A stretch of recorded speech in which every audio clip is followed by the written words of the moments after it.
God has been giving me a revelation how when we go and become a part of ministries that are operating out of witchcraft and divination and wickedness, how once we join these ministries that we come into a demonic covenant and we create a demonic contract in the realms of the spirit.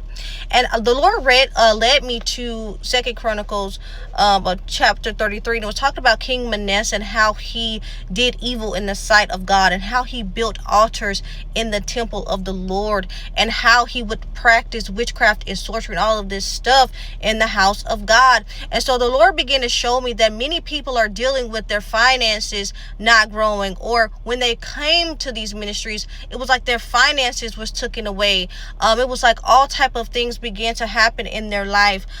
People began to deal with sicknesses. Maybe you began to deal with just, it seems like you were faithful, but there was no real progression in your life. This is because you have created a demonic contract in the realms of the spirit. And many of you have been asking God, or he's been telling you that it is because of where you are and you need to come out and you need to denounce and renounce these places. The Lord began to show me this, and as you renounce and denounce and come out, those contracts will be burnt up. I actually saw an angel in the realms of the spirit holding up a contract and it being on fire. So as you begin to renounce and denounce and come out, the Lord will cancel that out. But as long as you're under these types of places, you will still see the same type of thing happening in your life.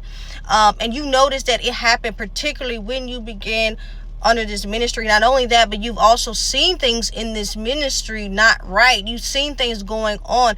There could be a Jezebel, Ahab type of leadership. There could be, witchcraft at play. There could be sexual immorality running through the leadership. And so you are under a demonic covenant, and you have to come out and renounce and denounce your affiliation with that place. And so if you've been asking God, Lord, is this why this is happening? I noticed that this did not start happening in my life until I was at this place. Some of you have already left places, and this is confirmation that when you left, things started getting better. And there was like, when you left, there was a lifting off of you, and you begin to grow, and you begin to, get better. That is the Lord saying that you were under a demonic contract and you were in covenant with wickedness. And so if you've been asking God, is this what it is? Yes. And you have to come out and you have to renounce and denounce and leave that behind.